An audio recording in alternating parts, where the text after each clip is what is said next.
Early morning light filtered through the trees along Maple Street as 72-year-old Violet Parker walked through Pinewood Park with her loyal companion, Max, a retired German Shepherd police dog. Violet had lived a peaceful life in the small town of Pinewood ever since her husband passed away. Max, once a distinguished K-9 officer, had retired 3 years ago. She had adopted him after her husband's death, and they had formed an inseparable bond. To Violet, Max wasn't just a dog, he was her guardian angel. As they neared the duck pond, Violet noticed 2 men lingering by a bench. They looked out of place, dressed in ragged clothes and constantly glancing around. Violet had seen enough in her years to know when something was off. The taller of the 2 men, Jason, elbowed his shorter companion, Luke. Violet's heart skipped a beat when she heard Jason let out a low snicker. She tightened her grip on Max's leash and whispered, "Let's head home, Max." Before she could turn around, the men stepped into her path. Jason sneered, "Well, what do we have here? A little stroll with Grandma and her fancy dog?" Luke added, "Yeah, looks like she's got a nice purse too." Violet tried to stay calm. "I'm just heading home, gentlemen. Please let me pass." Jason blocked her way. "Not so fast. You've got something we want." He gestured toward her purse. "I don't want any trouble," Violet said, her voice shaking. "Neither do we," Luke replied, stepping closer. "Hand over the bag and we'll let you go." Max's ears perked up, his dark eyes fixed on the men.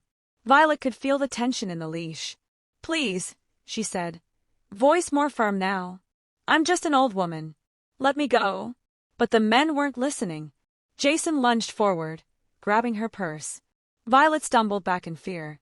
That's when Max sprang into action, letting out a guttural growl as he launched himself at Jason, sinking his teeth into the man's arm. Jason howled in pain, thrashing wildly. Luke froze for a moment before pulling a knife from his pocket. "Get off him, you stupid mutt!" Luke shouted as he advanced toward Max. Violet's heart raced. She knew Max could handle himself, but the sight of the knife made her stomach drop. "Max, watch out!" she shouted. Max released Jason and spun around to face Luke, snarling with bared teeth. Luke hesitated, fear creeping into his expression. "Let's get out of here," Jason shouted, clutching his arm, clearly in pain. The men turned and bolted down the path, disappearing into the distance. Violet collapsed onto a nearby bench, trembling. Max trotted over to her, his demeanor calm and reassuring as though to say, "It's okay now. I've got you." "You're my hero, Max," Violet whispered, hugging him tightly. But little did she know, this would only be the beginning. Later that day, Violet arrived home. Her small house on Oak Lane was her sanctuary, filled with old photographs, knitting supplies, and the scent of freshly baked bread. Max followed her inside, his sharp gaze scanning every corner, making sure they were safe. Violet locked the door behind her, hands still shaking. She sat down in her floral armchair, pulling Max close. "You saved me, Max," she said softly. "If you hadn't been there..." Max tilted his head, his brown eyes soft and understanding. He rested his chin on her knee as if to say, "I'll always protect you." But Max's instincts told him the danger wasn't over. As Violet calmed herself with a cup of tea, Max paced near the window, his ears twitching at every sound. Something about the men hadn't sat right with him, and his old police training was still strong. That same afternoon, across town, Jason and Luke were nursing their wounds in a dingy motel room. Jason winced as he wrapped a dirty towel around his arm. "That dog almost tore my arm off," he muttered angrily. Luke scowled as he cleaned his knife. "You said this would be easy, just some old lady and her stupid purse. How was I supposed to know her dog was a freakin' Terminator?" Jason shot back. "We should have just run sooner."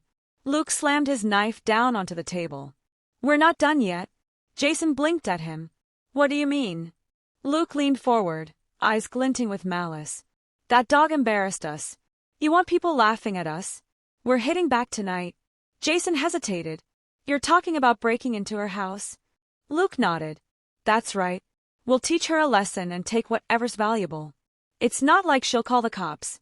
She's just some scared old woman." Jason frowned but didn't argue. Deep down, he felt this was a bad idea, but Luke's temper was unpredictable, and arguing with him never ended well. As night fell, Violet busied herself in the kitchen, humming softly while she prepared dinner for Max. The events of the morning still haunted her, but she tried to push them aside. Max had protected her. What more could happen? Max, however, wasn't so relaxed. He stayed near the door, his body tense.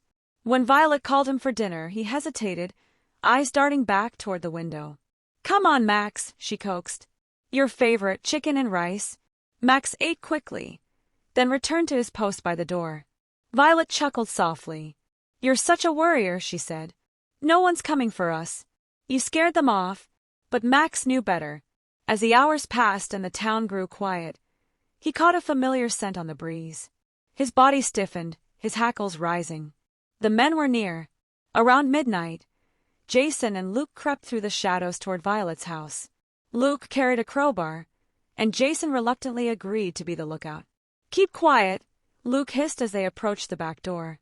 Inside, Max was awake, ears twitching at every noise. When he heard the faint creak of the back gate, he bolted upstairs, barking sharply, waking Violet instantly. "Max, what is it?" Violet whispered, rubbing her eyes. She knew that bark. It wasn't his usual let-me-out bark. It was a warning. She grabbed her phone and tiptoed downstairs, Max by her side. Her heart raced. At first, she saw nothing, but then a shadow moved near the back door. Violet gasped. Not again. Luke was trying to pry open the back door when Jason hissed at him. "Hurry up, that dog's probably inside." "Relax," Luke snapped. "I've got this." But before he could open the door, Max let out a ferocious bark, startling both men. Luke dropped the crowbar, his nerves shot. Violet dialed 911 with trembling fingers. "This is Violet Parker. Someone's trying to break into my house." Max wasn't waiting for the police. He bolted toward the back door, barking and growling. Luke cursed, fumbling to pick up the crowbar. "That dog sounds bigger than it looks," Jason muttered, backing away. "Get over here." Luke snarled, but the back door burst open, and Max charged out, his powerful frame cutting through the darkness. Luke barely had time to react before Max leapt at him, knocking him to the ground. The crowbar clattered away as Luke screamed for help. "Get it off me! Get it off!" Luke shouted, trying to shield his face. Max turned to Jason, who panicked and ran for the fence. But Max was quicker, cutting him off before he could climb over. With a deep growl, Max cornered him, snapping his jaws until Jason froze, raising his hands in surrender.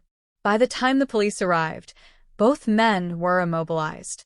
Officer Lily Harris, one of Max's former handlers, shook her head in disbelief. "Well, if it isn't the best partner I've ever had," she said, patting Max's head. "Good job, buddy." Violet stepped outside, still clutching her phone. "Is everyone okay?" she asked, voice trembling. "We're fine, Mrs. Parker," Officer Harris assured her. "Thanks to Max." As the officers handcuffed the two men, Luke glared at Violet. "You think you're safe? This isn't over." Max growled, cutting him off. Luke shrank back, suddenly silent. "Take them away," Officer Harris said, rolling her eyes. "And make sure Animal Control hears about Max's heroics." The next morning, the town buzzed with news of Max's bravery. Violet was interviewed by a local reporter, although she was reluctant to share the spotlight. "Max is a retired K-9 officer," she explained. "Even in retirement, he's still the bravest soul I know." Max sat calmly by her side, eyes scanning the street as though still on duty. He didn't bask in the attention, instead remaining focused on his job.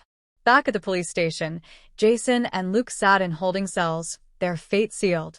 The evidence was clear, and their plans had been thwarted by a retired K-9 officer. Later that day, the town was abuzz with talk of the heroic German shepherd who had thwarted a robbery attempt.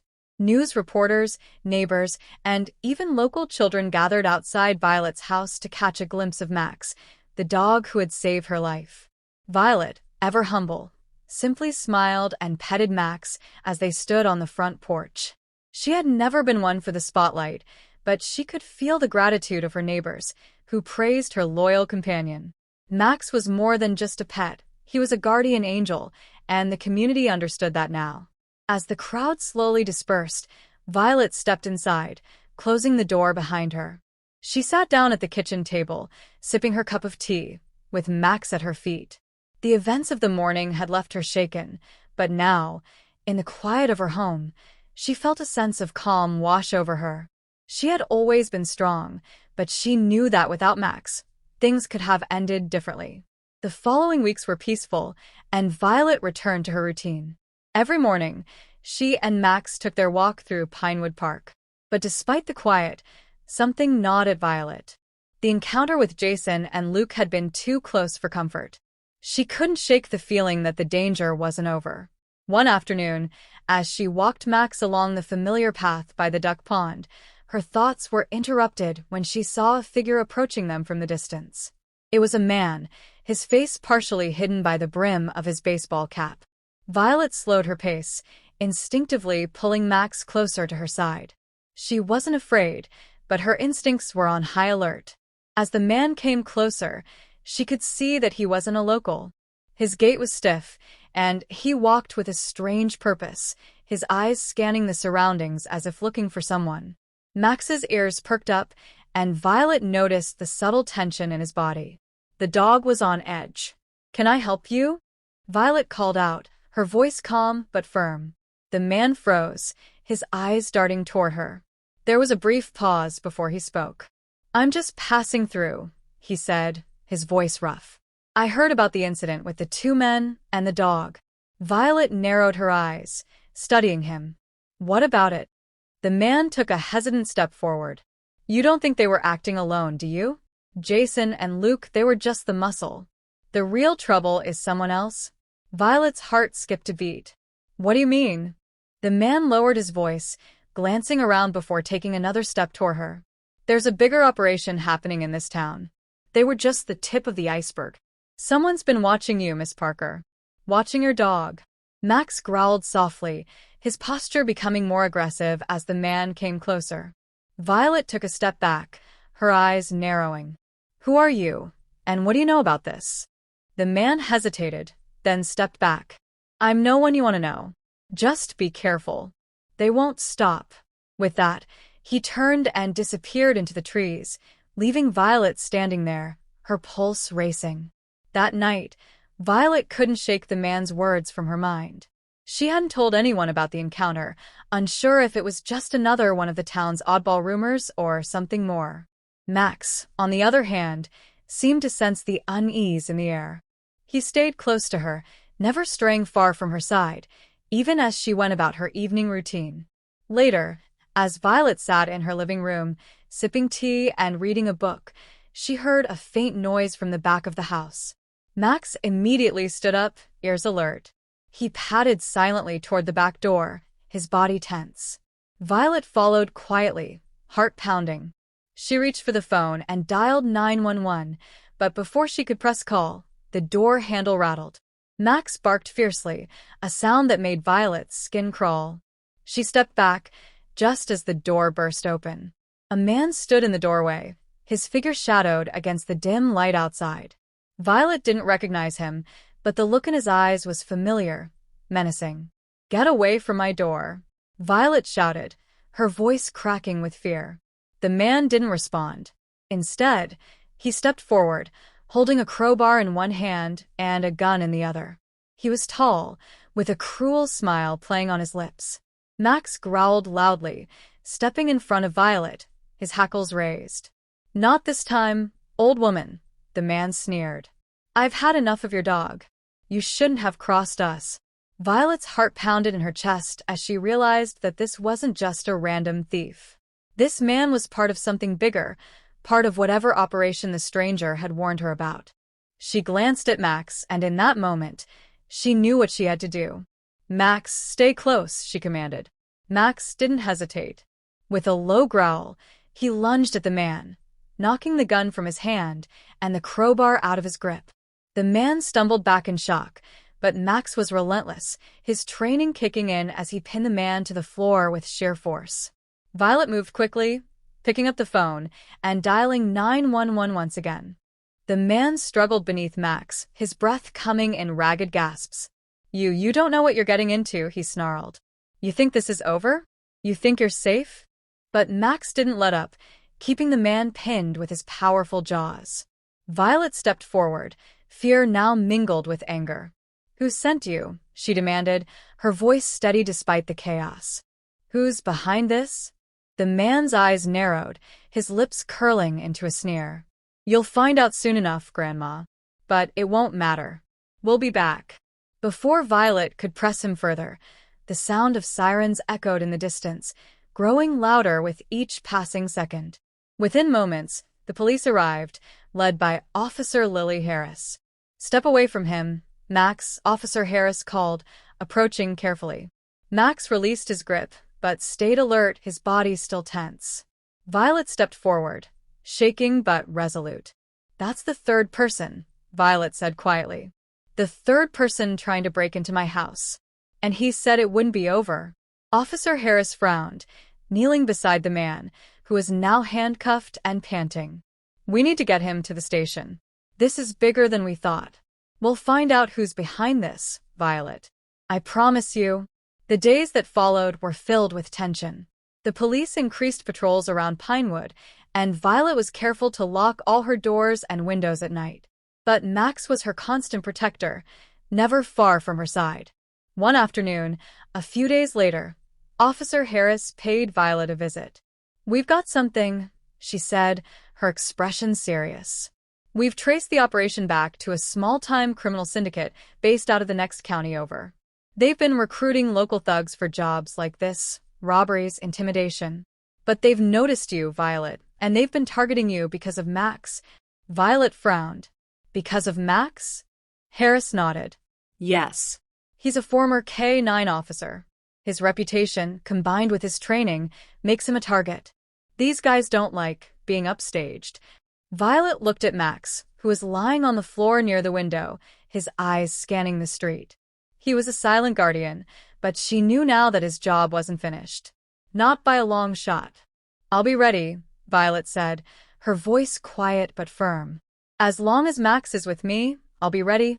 And so, the two of them, an old woman and her retired police dog, faced the uncertainty ahead. They had already faced danger once, and they would face it again, together. In the weeks that followed, Violet and Max's bond only grew stronger.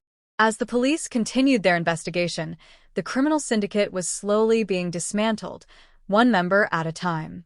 But with each victory came the knowledge that danger still lurked in the shadows. The quiet town of Pinewood had become a battleground, and Violet and Max were at the front lines, prepared to face whatever came next. Their story would become one of legend, a tale of bravery, loyalty, and the unbreakable bond between a woman and her dog, two warriors who, no matter the odds, would always stand together.